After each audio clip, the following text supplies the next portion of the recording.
Assalamualaikum warahmatullahi wabarakatuh. Saya Lailatul Hajar binti Zaini, pelajar daripada OUM Tanjung Malim, akan menerangkan sedikit maklumat untuk subjek hubungan keluarga dan masyarakat dalam pendidikan awal kanak-kanak. Tujuan tugasan rakaman ini adalah untuk menerangkan 5 halangan hubungan ibu bapa dan guru serta cara-cara untuk mengatasinya. Bentuk-bentuk halangan seperti kerjasama antara ibu bapa. Dalam pendidikan, kerjasama antara ibu bapa adalah sangat penting untuk pendidikan yang berterusan, bukan sahaja di sekolah, akan tetapi ia perlu bersambung di rumah bagi ibu bapa melihat setiap perkembangan anak-anak di rumah. Ibu bapa perlu melihat setiap tugasan sekolah yang telah diberikan oleh guru dan membuat tugasan tersebut bersama anak-anak di rumah. Ibu bapa juga boleh memantau setiap tugasan-tugasan yang diberikan bagi memastikan perkembangan anak-anak tercapai mengikut target dan apa yang dikehendaki oleh ibu bapa lah. Yang kedua adalah sahsiah kanak-kanak. Di kawasan prasekolah atau di tadika, kanak-kanak akan diajar untuk mengikuti peraturan di sekolah. Contoh paling senang yang kita boleh ambil kira adalah membuang sampah merata-rata. Pada dasarnya, apabila di rumah, perkara ini tidak mungkin sesekali berlaku kerana ibu bapa akan menitik beratkan hal mengutip sampah. Tak boleh buang sampah merata-rata, perlu buang di tong sampah. Jadi anak-anak akan mengikuti peraturan tersebut. Yang ketiga, komunikasi antara ibu bapa dan guru. Komunikasi antara ibu bapa dan guru kurang menggalakkan. Maksudnya di sini dapat diterangkan di sini adalah komunikasi antara mereka akan berlaku hanya 2 kali setahun saja, iaitu semasa mengambil kad perkembangan kanak-kanak dan hari sukan sekolah. Itu di sekolah. So dari situ dapat dirangka bahawa pihak sekolah juga perlu membuat lebih banyak lagi aktiviti bersama ibu bapa untuk menggalakkan hubungan yang berterusan lah, atau lebih silaturahim dapat dipanjangkan apabila tugasan bertema dapat diberikan pada kanak-kanak. Contohnya lah, tugasan bertema dan memerlukan kerjasama antara ibu bapa dan kanak-kanak itu sendiri menyiapkan tugasan yang dibekalkan oleh guru lah. Yang keempat adalah budaya menghormati guru dan kepercayaan. Ibu bapa juga perlu meletakkan kepercayaan mereka terhadap guru apabila menghantar anak ke sekolah. Apabila ibu bapa menghormati peranan guru di sekolah, apa yang dilihat sejak akhir-akhir ni, ibu bapa semakin hilang kepercayaan lah.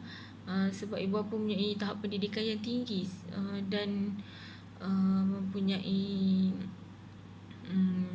idea-idea mereka sendirilah untuk membuatkan pandangan rendah pada guru tu wujud. Sebab mereka ada jawatan yang tinggi dan pendidikan tinggi, jadi guru macam dipandang rendah lah.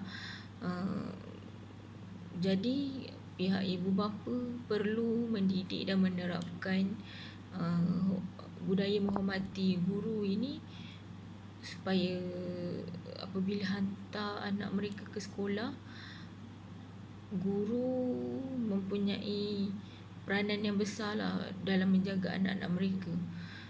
Yang kelima, media sosial.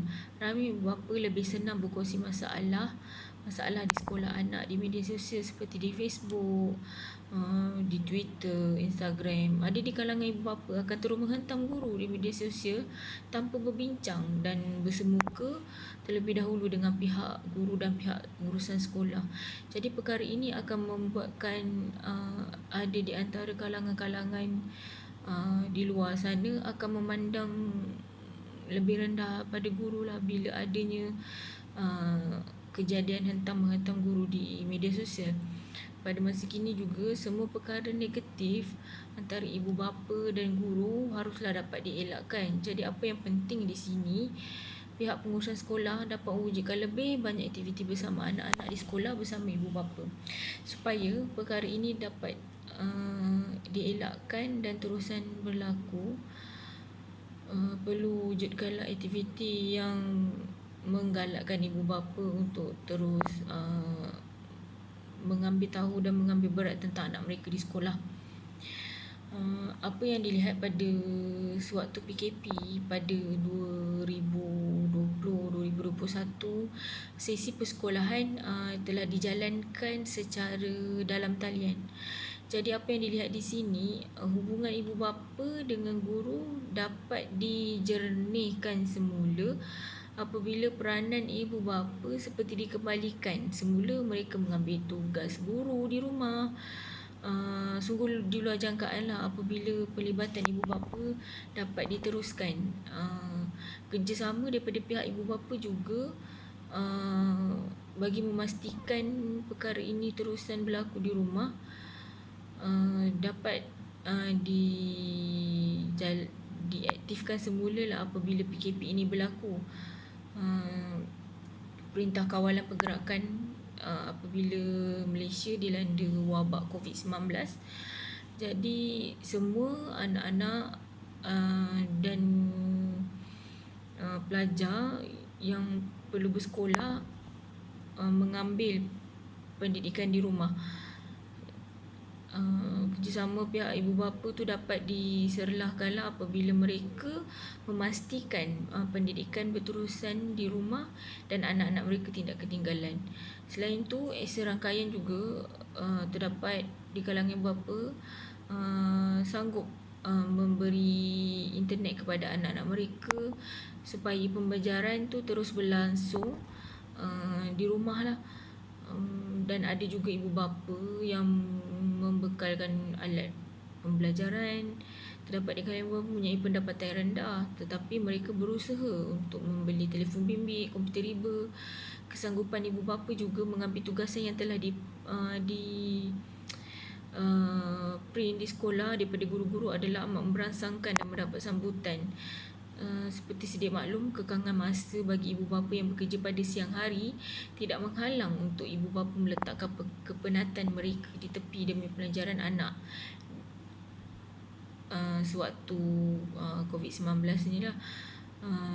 Pembelajaran anak di malam hari dapat dijalankan apabila ibu bapa meluangkan masa bersama anak pada sebelah malam bagi memastikan anak-anak mereka tidak ketinggalan mengikuti pembelajaran yang telah guru sediakan dan menggantikan guru untuk mengajar anak-anak di rumah. Seperti mana yang kita telah lihat dengan adanya perintah kawalan pergerakan, hubungan ibu bapa tidaklah menjadi satu masalah yang besar, akan tetapi ibu bapa juga banyak membantu bagi memastikan anak-anak mereka berada di rumah dapat diisi dengan pelbagai tugasan yang diberikan dengan sebaiknya. Sekian, terima kasih.